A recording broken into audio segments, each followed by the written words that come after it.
Okay, continuing on muscle then, we're talking about the sarcomere. So if we're looking microscopically into the inside of one muscle cell, we're seeing this pattern.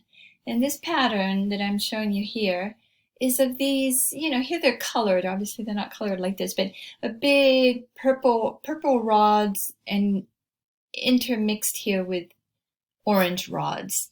And this is very important because when they first were thinking about how in the world does something shorten, how does muscle shorten, they didn't know if it coiled up or if something happened that it folded over on itself or what it was, until they figured out that what was happening was this sliding of these parallel fibers over each other and therefore shortening that region of that particular cell. So it's brilliant, right? That you could have these rods essentially that are overlapping each other somewhat. And look at my elbow to elbow. It's pretty far away, but if I start sliding across like this, then all of a sudden I've brought that much closer. So that's what a sarcomere is. It is a contractile unit of a muscle fiber. So one contractile unit. It's the one thing that can contract. Now, if I've got thousands of those all contracting, then of course it's going to be quite forceful in a muscle. So if you look at these up close, what are those purple rods and the orange rods? They're all proteins. They're all proteins. And those thick filaments, the purple ones are thick, and the particular protein is called myosin, and the thinner one is actin. So this is just a protein, and that's the name of that particular protein. Now, if you look at it more closely and we zoom in even more, you see that it looks like a bunch of, and this has been described as a golf club, right? Has a tail end and then a head. And if you had a bunch of those all put together, like you got some straws and put them all together in a bunch, but each of them had a head, that's what it would look like. Really important to keep the concept of the little head there. The thin filament, the orange one, is the actin, and it's composed of that protein actin. And look at this overlap, right? The purple kind of goes the whole way, and the orange does not within a sarcomere. Okay, so when you think of what slides, the one that slides is the shorter one, the one that wasn't there to start with, and it's going to be able to close over, sliding over the purple myosin. So actin is the slider. Okay. If you looked at actin more closely, this is what you'd see. You'd see that it isn't just one little orange strand, but actually it has this globular, it's a glob, right? A ball is a glob, this globular shape. And then on top of that, it has something called tropomyosin, which is this ribbon on it, yet another protein, that's all. Think of it as 3 proteins, right? The globular actin, the tropomyosin, and then the troponin, which is this snail-like structure. And those 3 together are going to interact in order to be able to cause the shortening that we're talking about. So I'm just setting you up still with morphology of this. This I've already told you. I'm going to skip to the next slide. So the contraction needs calcium. So when in your body you decide, okay, I'm going to contract something, a series of steps is going to happen. What we need to happen is for this myosin to come up and attach onto that actin and make it slide. It's kind of like a bicycle sprocket. It's going to come up, engage, and move the chain. This is what it's doing. It's coming up, myosin, attaching onto actin and moving the chain. When the chains move, it's going to close in, and that is a contraction. The problem is you don't want it to be doing it all the time when you don't intend to contract. So there's a blockage for it not to happen when you don't want to contract. That blockage is the ribbon, is the tropomyosin. It's usually in the way. You have to get that out of the way in order for the head to be able to attach onto these little holes. Do you see? It's not a hole, it's a molecule that's is going to be able to attach onto that.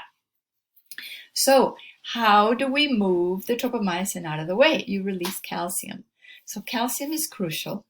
Calcium will be released from its storage location, which is the sarcoplasmic reticulum.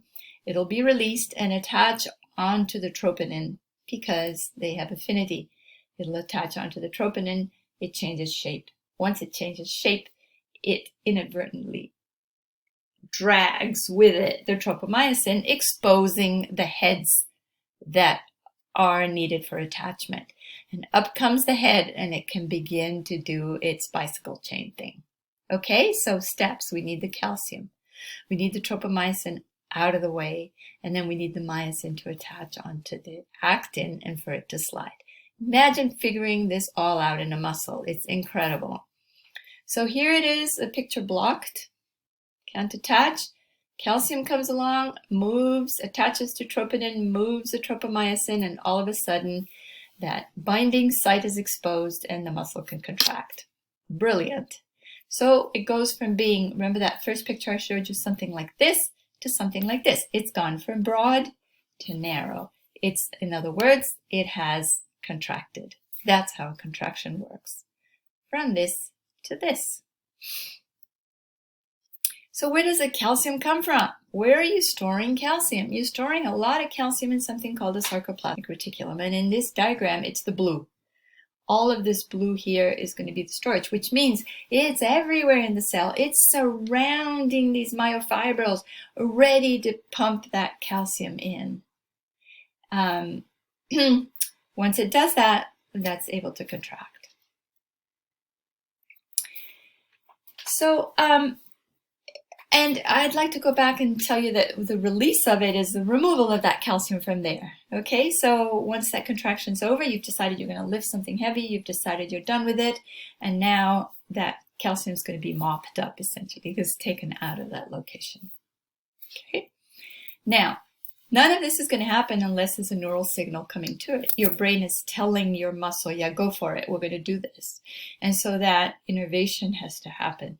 And how is it that you innervate? How's that signal getting to every single muscle cell of that particular muscle, the biceps, let's say, that you're contracting? So imagine that you have a slice of the spine here, and you have lots of nerve fibers, lots of axons that are coming out, and they are attaching on, they're branching. First of all, they come out and then they branch into many, and they attach onto the particular muscle fibers that are going to do the contracting.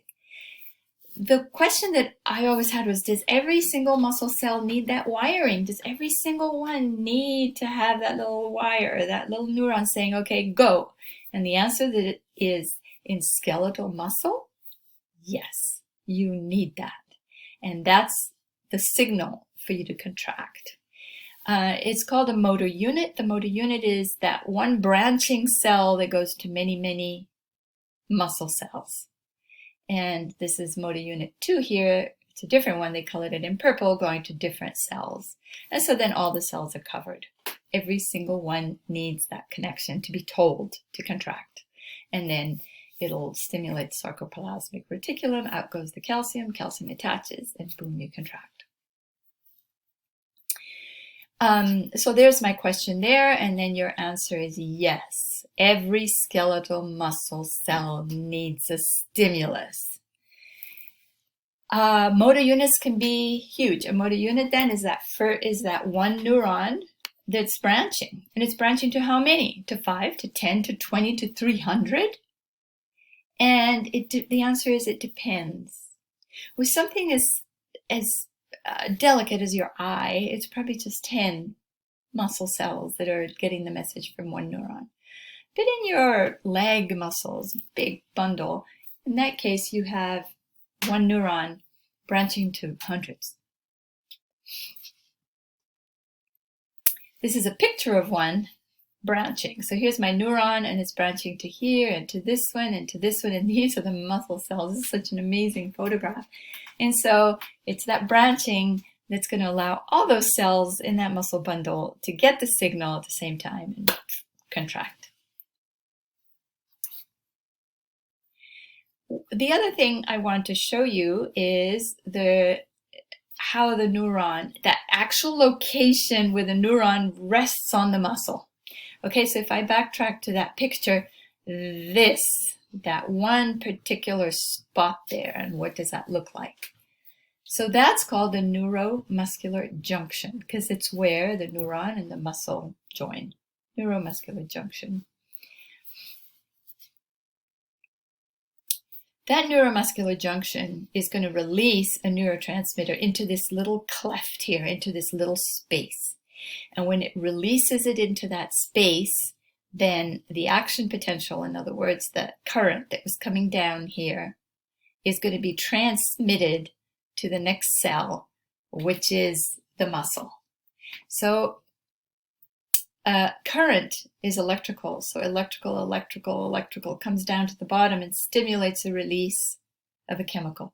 The chemical comes into this cleft and then stimulates again this electrical thing to happen. Okay, electrical activity can't jump from one to the other when we're talking about skeletal muscle. In this case, the neuromuscular junction is stimulatory, let's say, and it is releasing a neurotransmitter, and that neurotransmitter is acetylcholine. So acetylcholine then, in these little balls here, will be stimulated, they get released, they dictate to the next muscle cell now saying, okay, you gotta go. And off it goes, and it will release calcium from the sarcoplasmic reticulum and do its thing. Okay, that is what it looks like on neuromuscular junction.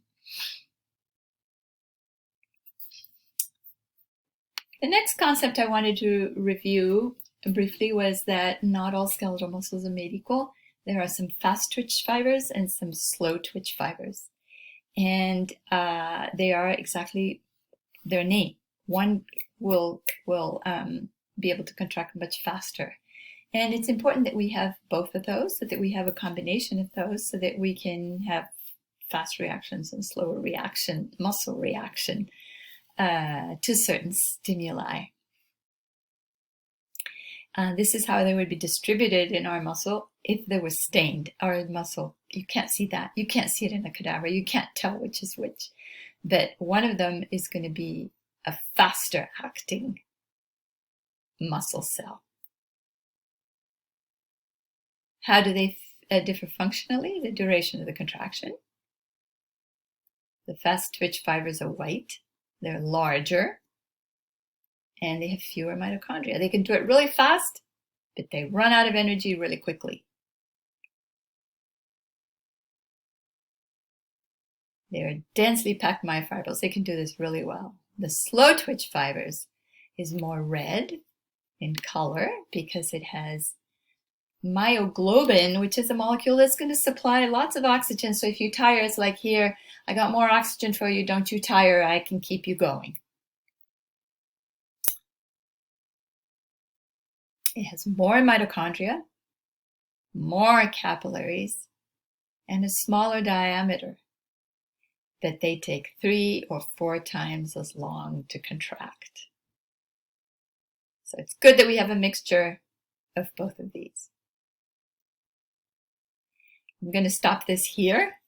Thanks for listening. We'll talk a little bit about ATP, how it's of use in muscle.